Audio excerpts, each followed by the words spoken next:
మీ అందరి నుండి నాకు ఒక సహాయం కావాలి. మీరు కానీ మీ పిల్లలు కానీ దయచేసి లేచి ఆడడం, అటు ఇటు తిరగడం, ఇలాంటి పిచ్చి పని మీరు చేయకపోతే చాలా మంచిది. ఎందుకంటే ఇది జాతర కాదు, తిరణాలు అసలే కాదు. దేవుని వాక్యం వినేటప్పుడు మీ పిల్లలు అటు ఇటు తిరగకూడదు. అలా తిరిగితే చాలామంది ఏం చేస్తున్నారంటే మీ పిల్లల్ని చూస్తున్నారు, వాక్యం వినడం మాని పిల్లల వైపు వారి దృష్టి నిలుపుతున్నారు.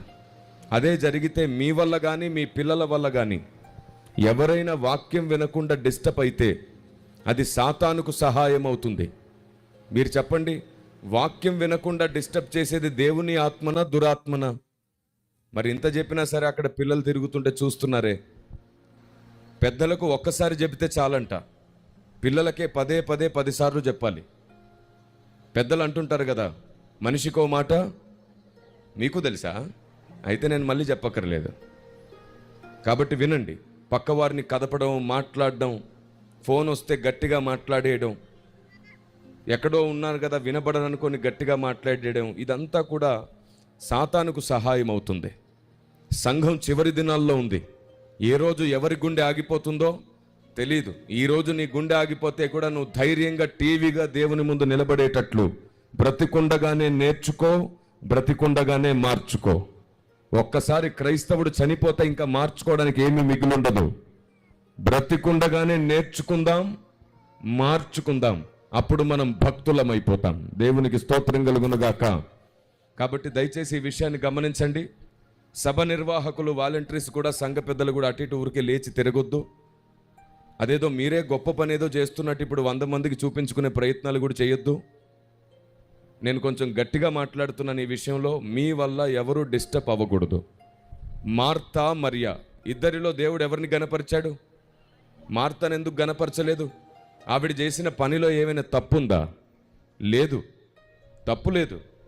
వాస్తవానికి ఆవిడ యేసు ప్రభువు కోసం, ఆయనతో వచ్చిన వారి కోసమే వంటలు సిద్ధపరుస్తుంది. కానీ యేసు ప్రభువు రాకముందే సిద్ధపరచు ఉండాలి, లేదా బోధ ముగిసిన తర్వాతైనా సిద్ధపరచు ఉండాలి. బోధ జరుగుతుండగా ఆమె చేసేది చేయక మరియను కూడా సహాయానికి పిలుస్తుంది. వాస్తవానికి ఆయన చెప్పాడు, మరియ ఉత్తమమైన దాన్ని ఎంపిక చేసుకుంది. అవును కదా? మరి మీలో చాలామంది ప్రజలందరూ వాక్యం వినేటప్పుడు గుర్తుంచుకోండి, మీరు అటు ఇటు తిరగొద్దు. ఎక్కడికి వెళ్తారో అక్కడ ఆగిపోండి. దయచేసి ఎక్కడుంటే అక్కడ ఆగిపోండి. సంఘ పెద్దలు తిరగొద్దు, యవ్వనస్తులు తిరగొద్దు. దేవుని వాక్యానికి భయపడదాం, వాక్యానికి సేవ చేద్దాం. చనిపోయేలోపు దేవుణ్ణి సంతోష పెడదాం. ఆమేన్. మన భక్తి దేవుణ్ణి సంతోష పెట్టకపోతే మనల్ని మనమే సంతోష పెట్టుకుంటే అంతకంటే దౌర్భాగ్యం ఏముంది? కాబట్టి ఇప్పుడు ఎంత పని వచ్చినా దయచేసి ఆగండి. ఊరికి అటు ఇటు తిరక్కండి. ఎవరైనా ఎటైనా కదిలారా అక్కడ ఆగిపోండి. మళ్ళీ ముందుకు వచ్చేసి కూర్చోకండి. మీ వల్ల ప్రజలు వాక్యం వినకుండా డిస్టర్బ్ అవ్వకూడదు. సాతాను సంతోషపడుతూ ఉంటాడు. మీ సంఘాల్లో కూడా ఈ పద్ధతి పాటించండి.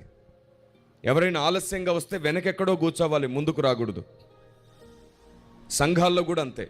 ఎవరైనా చిన్న పిల్లల తల్లులుంటే వాళ్ళు చర్చిలో ముందు కూర్చోకూడదు, చివర్లో కూర్చోవాలి. ఎందుకు? చిన్నపిల్లోడు కదా, ఏ కారణంతో ఏడుస్తాడో, ఎప్పుడు ఏడుస్తాడో తెలియదు.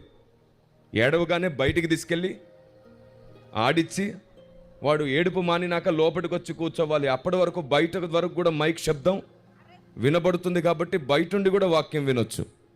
కొందరికి ఇంగితం ఉండదు. బిడ్డ ఏడుస్తుంటే అందరి మధ్యలో అలాగే ఉంటారు. అందరూ వాక్యం వినడం మానేసి బిడ్డ ఏడుపు వింటూ ఉంటారు. మరి మనం భక్తులమో భక్తిహీనులమో మన ప్రవర్తనే తెలియజేస్తుంది.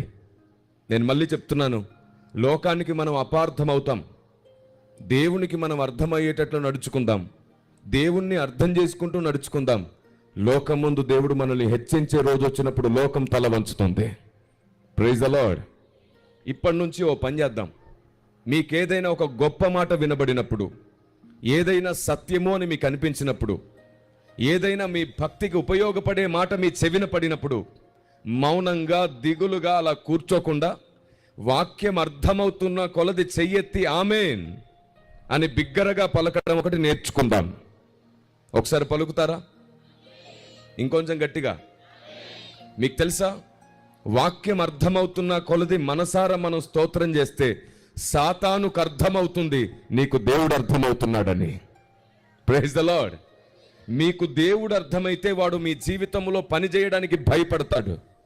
ఎందుకంటే ఎవరిలో దేవుని జ్ఞానం ఉంటుందో, ఎవరిలో దేవుని సత్యం ఉంటుందో వారి ముందు సాతాను పప్పులేమి ఉడకవు. Praise the lord. కాబట్టి దేవుణ్ణి అర్థం చేసుకున్న కొలది మనసారా స్తోత్రం చేద్దాం. మొదటి విషయం. రెండో విషయం, మీరు ఎప్పుడైతే సిగ్గుపడకుండా, మొహమాట పడకుండా బిగ్గరగా స్తోత్రం చేస్తారో సాతానుకు సిగ్గు కలుగుతుంది, దేవునికి మహిమ కలుగుతుంది. ఇందులో ఒక లాభం ఉంది.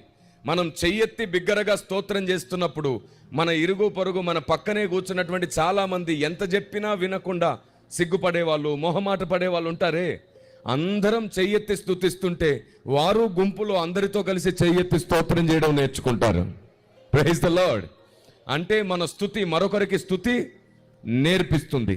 ఈ కారణం చేత దయచేసి మౌనంగా ఉండొద్దు. వాక్యం అర్థమవుతున్న కొలది సాతానుకు సిగ్గు కలగాలి, దేవునికి మహిమ కలగాలి. వాక్యం అర్థమవుతున్న కొలది మీరు బలంగా స్తోత్రం చేయండి. ఇందుకు నేను ఒక మాట పలుకుతున్నాను.